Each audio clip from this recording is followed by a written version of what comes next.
Existe algum amor paciente e bondoso, que sempre protege e confia, que sempre espera e persevera, que não se lembra dos erros?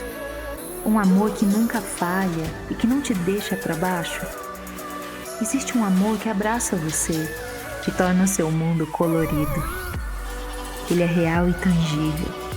Jesus mostrou o seu amor quando Ele deu sua vida por nós. Mesmo quando nós falhamos, seu amor é incondicional.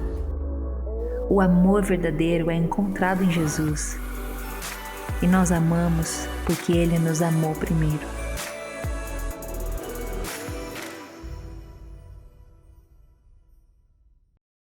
Nós temos uma série esse mês em nossa igreja, que é uma série sobre aprofundar-se no amor de Cristo. E ela é baseada numa oração de Paulo aos Efésios, lá no capítulo 3, quando Paulo ora pelos cristãos de Éfeso, e para que eles pudessem expandir no conhecimento deles acerca desse amor de Cristo. Eu quero ler essa oração, ela é belíssima. O Dr. Martin Lloyd-Jones foi um grande pregador, talvez dos maiores pregadores da história, pelo menos na minha opinião. Ele diz que ele considerava essa oração talvez mais bela de todo o Novo Testamento. Está em Efésios capítulo 3, ela começa no versículo 14, diz assim: por essa razão, ajoelho-me diante do Pai, do qual recebe o nome toda a família nos céus e na terra. Oro para que, com as suas gloriosas riquezas, Ele os fortaleça no íntimo do seu ser, com poder, por meio do seu Espírito, para que Cristo habite no coração de vocês mediante a fé, e oro para que, estando arraigados e alicerçados em amor, vocês possam, juntamente com todos os santos, compreender a largura e o comprimento, a altura e a profundidade, e conhecer o amor de Cristo que excede todo conhecimento, para que vocês sejam cheios de toda a plenitude de Deus. Aquele que é capaz de fazer infinitamente mais do que tudo o que pedimos ou pensamos, de acordo com o seu poder que atua em nós, a Ele seja a glória na igreja e em Cristo Jesus, por todas as gerações, para todos sempre. Amém. Então, essa oração de Paulo é extraordinária, porque ele ora para que aqueles cristãos pudessem conhecer aquilo que excede o conhecimento, que excede o entendimento. Não é algo natural, não é algo que possa acontecer pelo nosso próprio esforço e razão, só pode acontecer pela ação e atuação do Espírito Santo em nós. É por isso que ele fala aqui que Deus nos fortaleça no íntimo do seu ser, com o seu poder por meio do Espírito Santo. E nada melhor do que lembrar disso hoje, no domingo de Pentecostes, porque o Espírito Santo foi dado a nós, para que nós pudéssemos conhecer a Deus de uma maneira que sem o Espírito Santo jamais poderíamos conhecê-lo. Então, durante esse mês, você possivelmente ouviu falar sobre a espiritualidade, uma espiritualidade mais profunda, porque o texto fala de profundidade aqui, então uma espiritualidade mais profunda. Na semana passada você ouviu falar sobre a adoração, e eu, quando olho para esse texto, eu penso que nós precisamos ir mais fundo na espiritualidade, ou seja, com raízes aprofundadas, e eu penso que nós precisamos ir mais alto na nossa adoração. A nossa adoração alcançar os céus de alguma forma, a nossa adoração fazer com que os céus desçam de alguma forma. Há um encontro entre a terra e os céus no momento em que nós adoramos a esse Deus.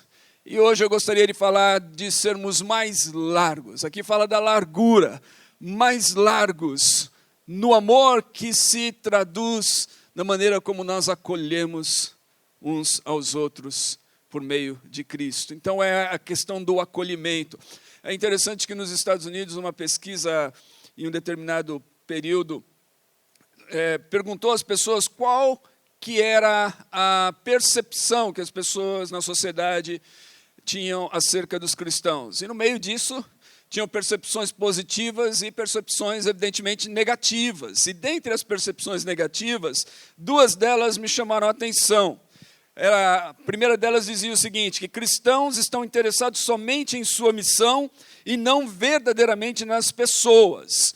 Era a percepção de que os cristãos se interessavam pelas pessoas somente para que elas se convertessem à sua fé.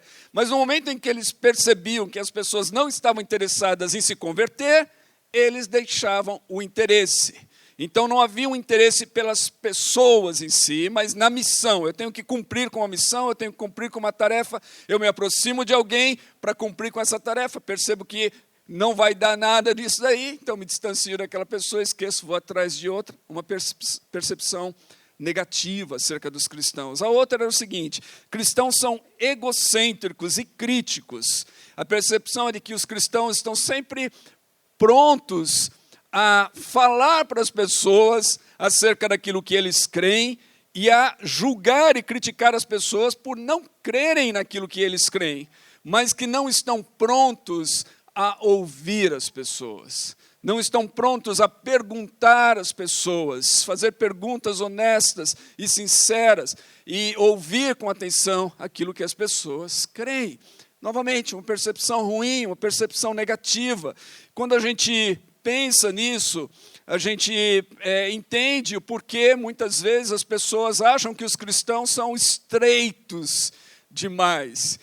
Você talvez já tenha ouvido essa ideia, de que eles sejam estreitos, né? Muito estreitos. E eu lembro que quando eu cresci num ambiente assim, e eu lembro que se eu falasse sobre isso naquele ambiente, possivelmente o meu avô iria me dizer assim, mas estreito é o caminho. Então, ele vai justificar, estreito, ele está certo, ele usou o texto bíblico, estreito. Então, os cristãos são estreitos, estreito é o caminho.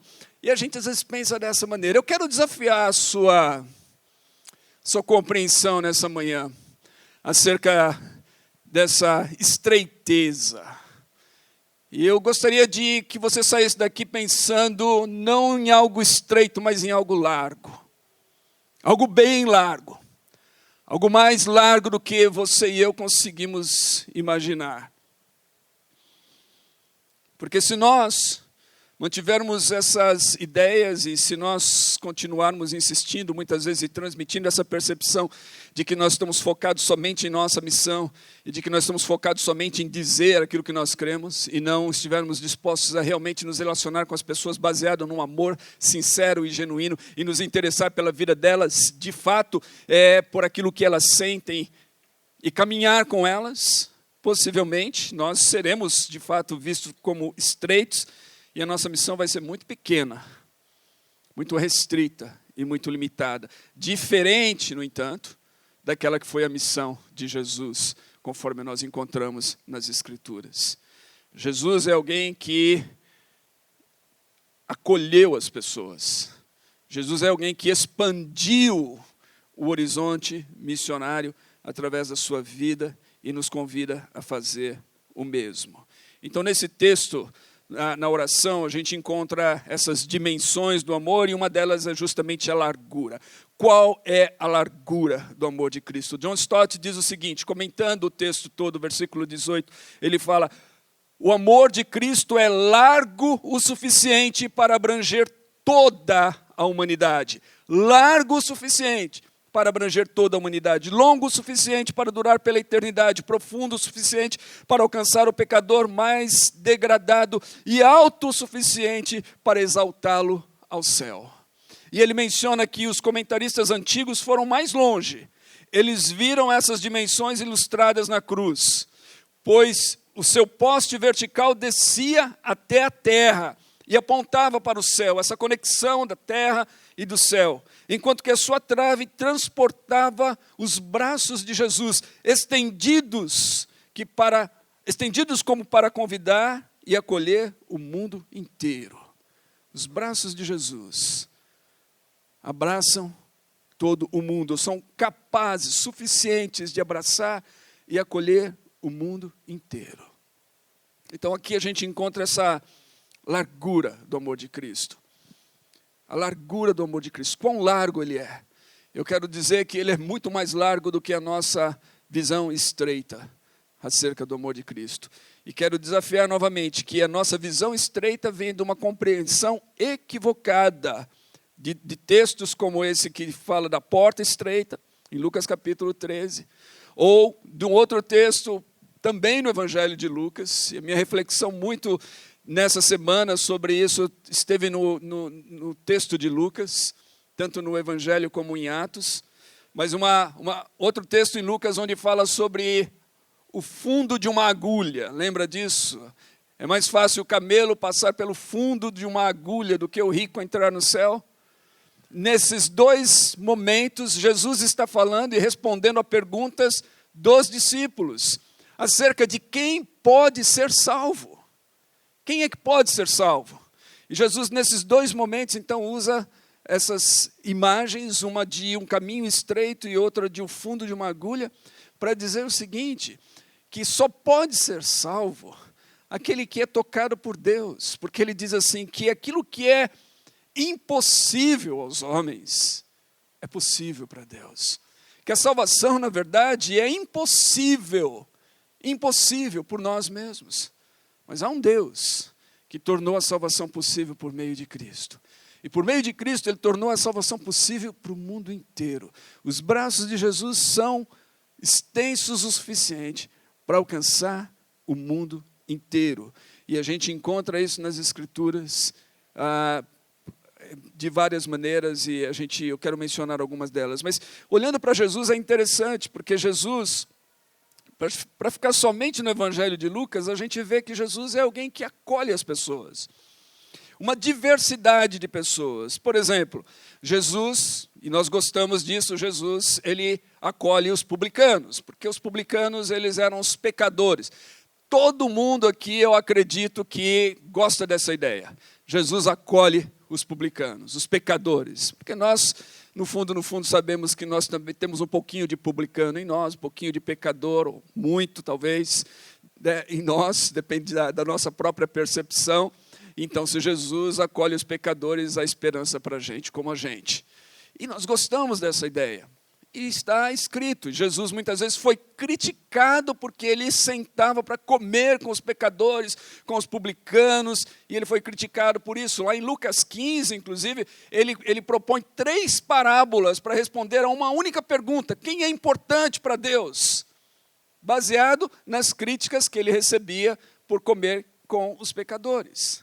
Mas há um outro grupo de pessoas que a gente encontra Jesus comendo também, da mesma maneira. E comer, lembra-se, comer naquela cultura era uma coisa que representava uma relação de amizade, algo amistoso. Ninguém ia comer com o outro se não tivesse disposto a essa relação de amizade. E aí a gente encontra em Lucas capítulo 7 que Jesus está comendo com fariseus. Opa, peraí. Com pecadores, beleza, mas com fariseus? Não, fariseu a gente fica longe deles, a gente não quer conversa com eles, não é verdade? Mas a gente encontra Jesus sentado à mesa para comer com um fariseu chamado Simão, está na casa dele. Possivelmente outros fariseus estivessem ali como amigos e outras pessoas. Então Jesus não faz acepção de pessoas. Jesus não rejeita o publicano, o pecador, aquele que está sendo visto com maus olhos na sua sociedade, por parte dos religiosos. Mas Jesus também não rejeita o religioso. Para nós, muitas vezes, a gente abraça o Jesus que abraça o pecador, mas a gente quer um Jesus que rejeita o religioso. A gente não quer conversa com o religioso, né? A gente não quer conversa com aqueles que são considerados fariseus e tudo mais. Jesus acolhe a ambos. Jesus acolhe até mesmo o centurião romano. E o centurião romano representa justamente o poderio militar. Jesus acolhe aquele que faz parte dos opressores da sua época. Aquele que representava o poder que oprimia o seu próprio povo. E, no entanto, Jesus acolhe. Jesus demonstra favor. Jesus demonstra graça para com o centurião romano. E Jesus acolhe aqueles que estão na margem da sociedade e que eram considerados como sem valor algum, como a viúva, pobre, a mulher pecadora e as crianças. Esses eram grupos de não só desfavorecidos socialmente, mas dentro do conceito da época, eles não tinham realmente valor, quase não tinham valor como pessoa mesmo, era como se fosse reduzido a uma segunda categoria. E Jesus demonstra que todos eles têm valor ao acolher e abraçar a todos eles. Então, é importante a gente entender, Jesus quebrou as barreiras. E ele veio mostrar essa dimensão do amor de Deus, essa largura do amor de Deus, o quanto Deus está disposto a abraçar aquelas pessoas que muitos de nós não estamos dispostos a abraçar.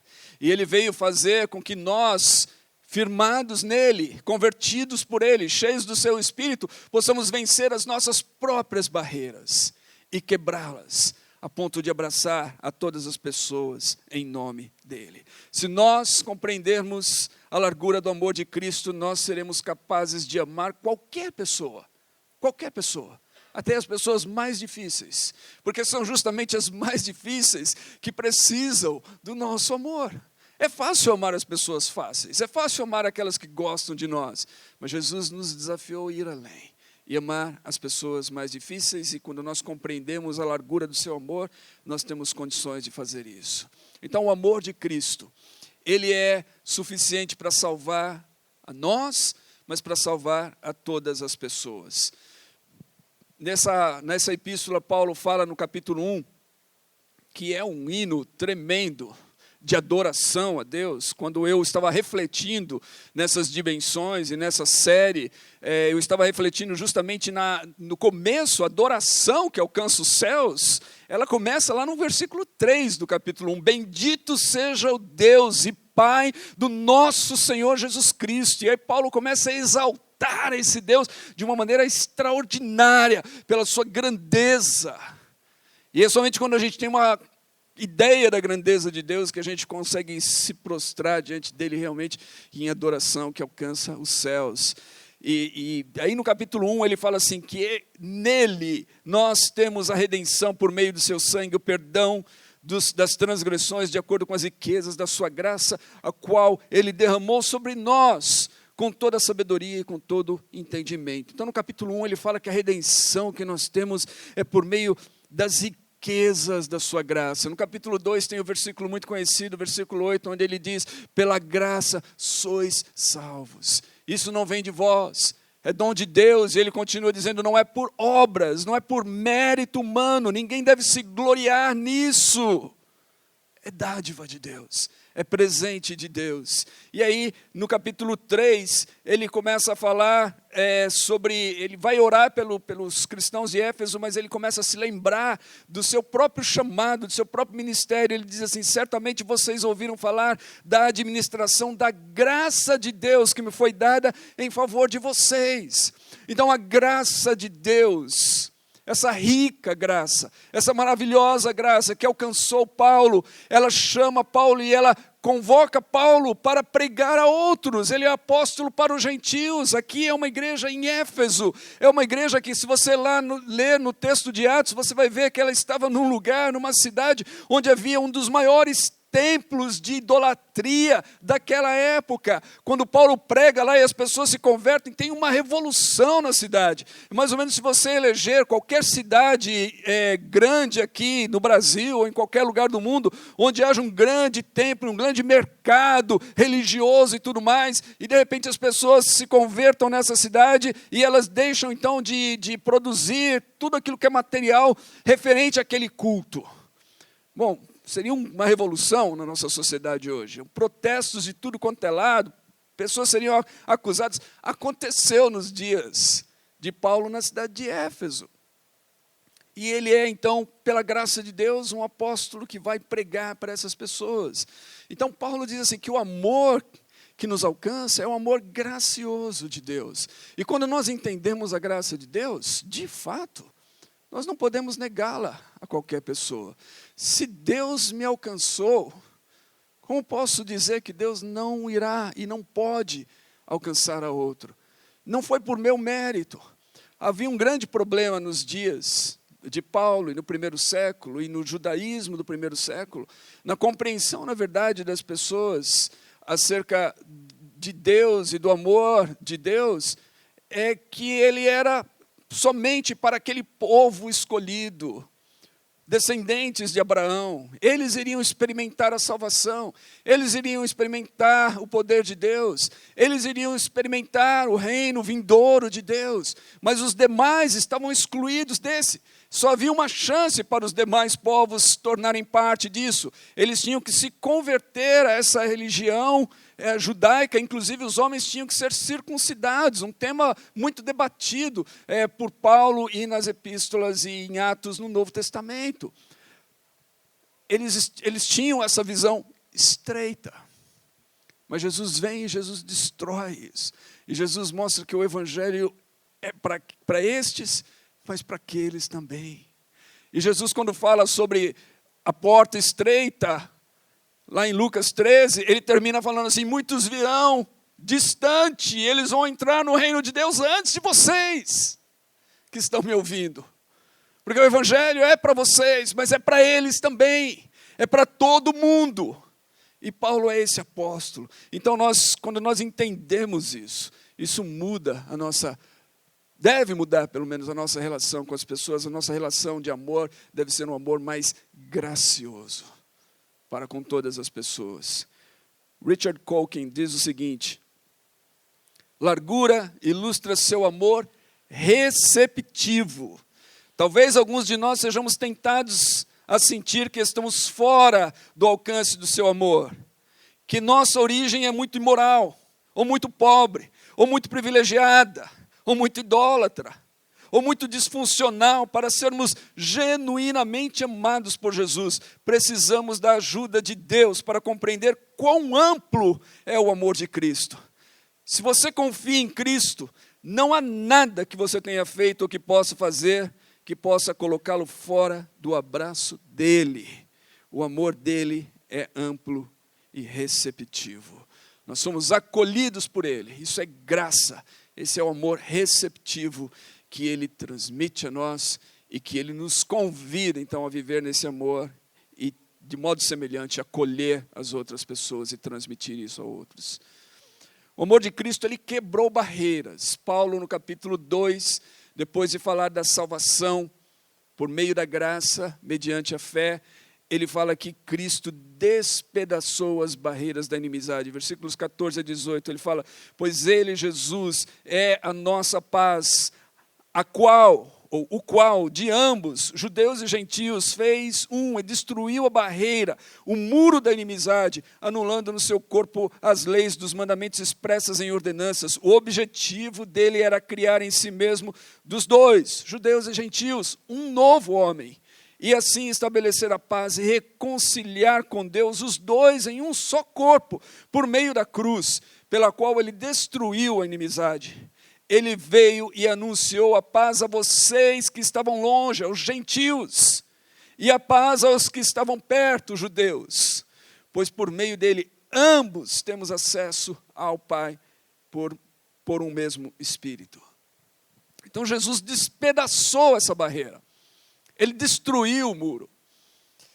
Eu confesso a vocês, eu tenho muitos problemas e alguns de vocês me conhecem o suficiente para saber. Eu sou falho, pecador e muitas vezes deslizo. Por exemplo, muitas vezes em questões de política e comentários políticos, quantos de vocês que estão aqui já me chamaram a atenção acerca de coisas assim ao longo dos anos? E eu decidi, embora às vezes eu tenha minhas recaídas, mas eu decidi me posicionar o máximo possível no centro, o isentão, como dizem, né? No centro, no sentido de não abraçar um lado ou outro do espectro político. E eu lembro que uma vez alguém falou assim: você quer ficar em cima do muro, né? Não, eu não quero ficar em cima do muro, meu irmão e minha irmã. Eu não quero ficar em cima do muro. Eu quero despedaçar o muro. Eu quero destruir o muro. Eu quero estilhaçar o muro, porque Jesus veio para estilhaçar o muro da inimizade. E o que a gente vive hoje em termos políticos é justamente uma inimizade cada vez maior que não vai produzir bons frutos. Nem para nós, nem para ninguém. Não vai produzir um país melhor, uma sociedade melhor, um mundo melhor. Vai nos levar a todos para um abismo, se a gente não conseguir enxergar isso e destruir isso. E a gente tem um exemplo: Jesus despedaçou a barreira, ele despedaçou o muro, ele desfez com a inimizade, ele uniu aqueles que estavam distantes em um só corpo, e nós precisamos disso hoje. Como nós precisamos disso hoje. Como nós precisamos unir, e como nós precisamos superar essas diferenças, e como nós precisamos ser reconciliados por meio de Cristo. E Paulo diz que o Cristo que nos reconciliou com Ele, consigo mesmo, fez de nós também embaixadores dEle. 2 Coríntios 5, 18 a 20, tudo isso provém de Deus, que nos reconciliou consigo mesmo por meio de Cristo e nos deu o ministério da reconciliação, ou seja, que Deus em Cristo reconciliou consigo o mundo, não levando em conta as transgressões dos homens, e confiou a nós a mensagem da reconciliação. Portanto, somos embaixadores de Cristo, e Deus faz seu apelo por meio de nós. Por amor a Cristo suplicamos, reconciliem-se com Deus. Nós somos chamados para o ministério da reconciliação. Nós somos chamados para apregoar a paz. Nós somos chamados para apregoar que todos precisam de Cristo e do amor de Deus, e que quando encontram esse amor e essa graça em Cristo Jesus, as barreiras são dissipadas. Não há mais motivo para nós vivermos separados uns dos outros, porque todas as demais coisas diante de Cristo, do seu amor, perdem a importância. O amor de Cristo e a pessoa de Cristo se torna mais importante para nós do que tudo mais. As bandeiras que nós carregamos, elas são submetidas. A única bandeira que nós temos agora é a bandeira do amor de Cristo. É isso que nós precisamos entender para sermos transformados e para sermos pessoas que cumprem com essa missão de acolher a todos e de pregar a paz a todos. O amor de Cristo é suficiente para alcançar a todos e para reunir povos de todas as tribos, línguas, nações, de todas as ideologias políticas, de tudo que há de diferente e distante nesse mundo, para reunir tudo num só corpo, em uma só família. Quando nós entendemos isso, nós percebemos que esse amor largo de Cristo, ele promove o acolhimento no meio da diversidade. Novamente, é importante quando eu falo sobre isso, não significa que todo mundo vai ser igualzinho, não viraremos clones, cada um ainda continua tendo as opiniões próprias, e às vezes divergentes acerca de certas coisas, mas elas se tornam, quando comparadas a Cristo e ao seu reino e ao amor de Cristo, elas são submetidas à cruz. Nós aprendemos a nos submeter uns aos outros em amor. Nós não permitimos que essas coisas se tornem barreiras entre nós, porque Cristo é maior do que tudo isso, e o seu amor é maior do que tudo isso. Em Efésios 4, versículos 1 a 6, quando Paulo está falando, como prisioneiro no Senhor, peço a vocês que vivam de maneira digna do chamado que receberam, com toda humildade e mansidão, com paciência, suportando uns aos outros com amor. Façam todo o esforço para conservar a unidade do Espírito pelo vínculo da paz. Há um só corpo e um só Espírito, como também uma só esperança para o qual fomos chamados. Há um só Senhor, uma só fé, um só batismo, um só Deus e Pai de todos, que é sobre todos, por meio de todos e em todos. Paulo está dizendo assim, olha, só tem um Deus, uma só fé, um só Senhor, um só batismo. Quando nós entendemos isso, nós precisamos então fazer todo o esforço para preservar a unidade, não permitir que essas coisas separem-nos, dividam-nos, quebrem a unidade do corpo. Agora, acolher, preservar a unidade, novamente, não a unidade não é todo mundo ser igual. Às vezes a gente tem essa ideia de que unidade é todo mundo ser igual. A gente vive, inclusive, na questão por exemplo, socialmente, a gente vive numa sociedade tremendamente desigual. E eu tenho falado em alguns momentos sobre quão perversa é o tamanho da desigualdade que a gente tem social na nossa sociedade.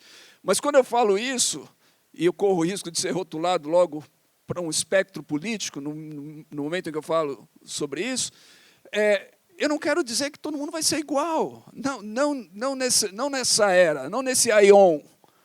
No reino de Deus, em sua plenitude, sim, mas aqui não. Se nós pegássemos todo o Brasil e durante 10 anos distribuíssemos a renda igualmente para todos os brasileiros, passado esse tempo, nós teríamos ainda desigualdade. Sabe por quê? Porque as pessoas são desiguais. Porque algumas pessoas sabem poupar e outras não sabem.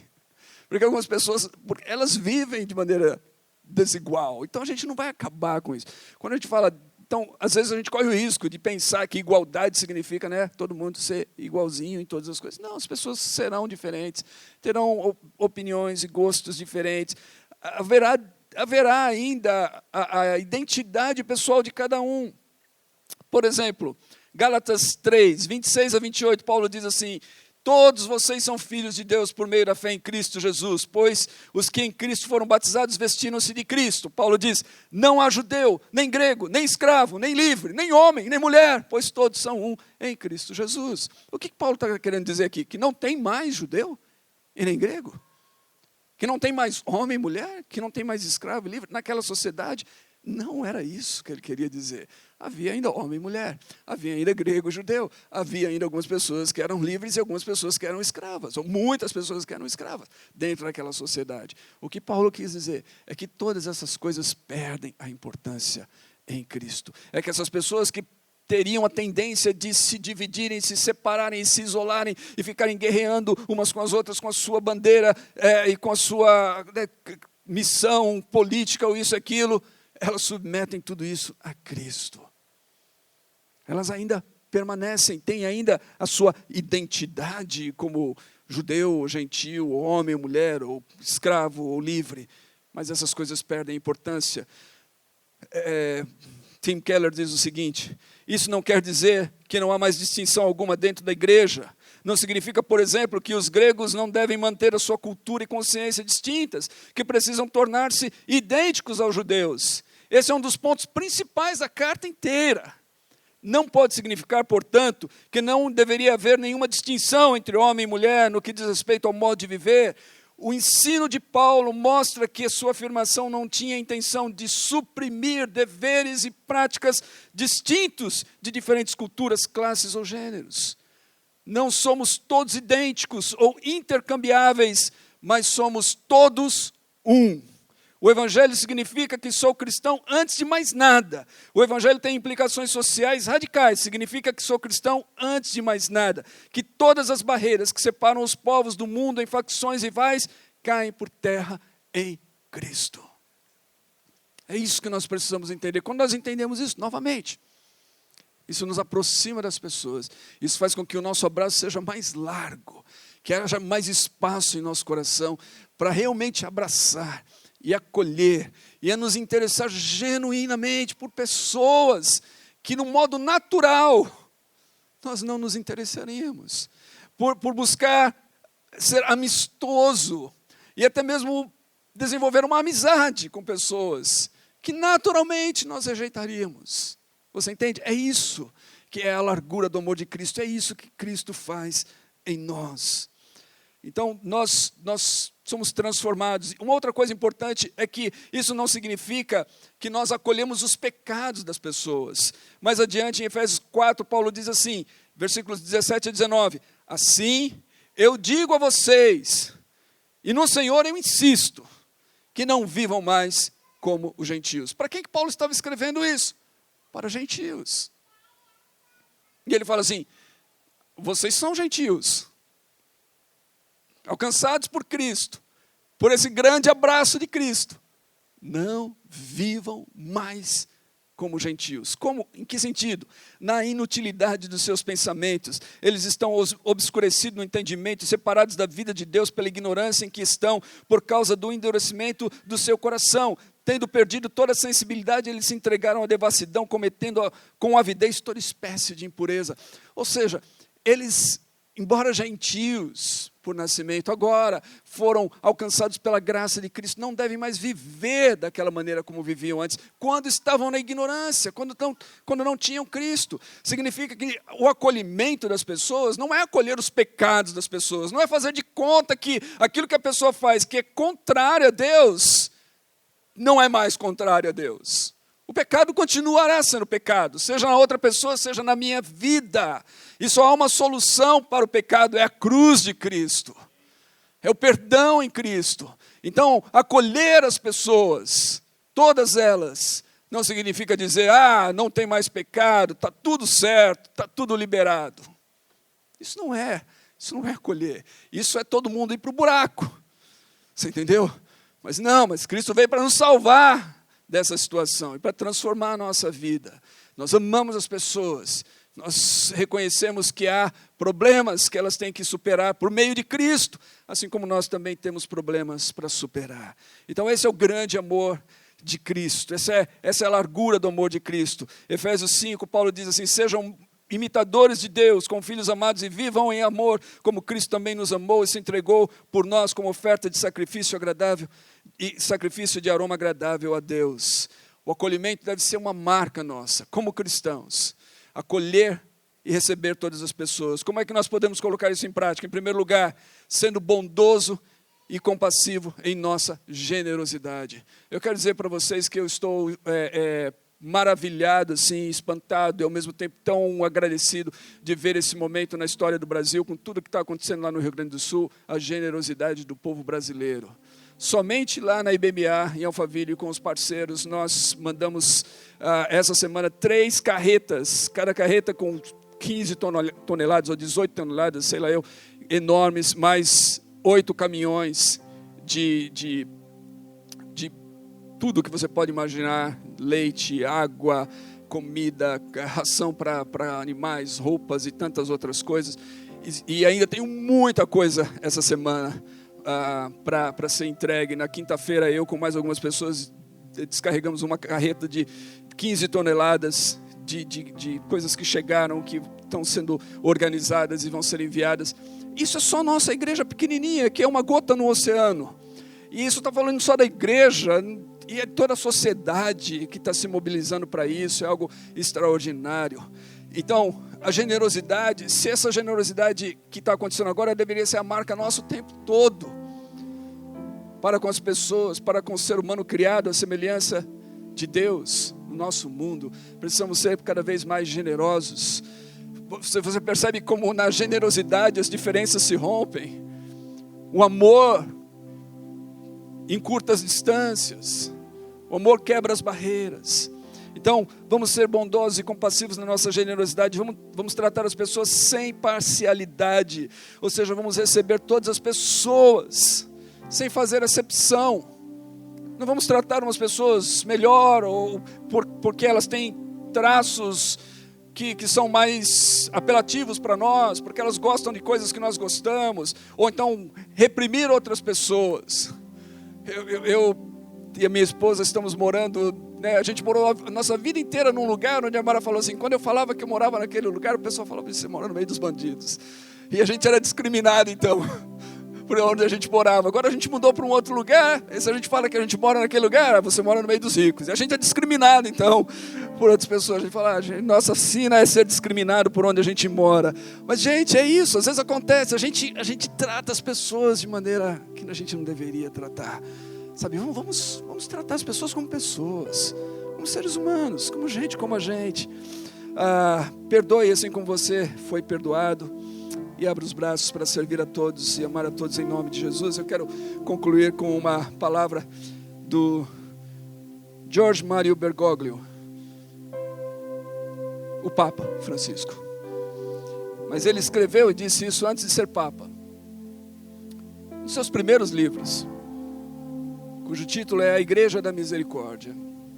E ele disse o seguinte: o Senhor quer que pertençamos a uma igreja que saiba abrir os braços e acolher a todos, que não seja uma casa para poucos, mas uma casa para muitos, onde todos possam ser renovados, transformados, santificados pelo seu amor. Os mais fortes e os mais fracos, os pecadores, os indiferentes, os que se sentem desanimados ou perdidos. Para todos, há lugar na casa de Deus, há lugar na família de Deus, há lugar nesse abraço de Cristo. E se há lugar para eles no abraço de Cristo, deve haver lugar para eles em nosso abraço, uma vez que Cristo vive em nós.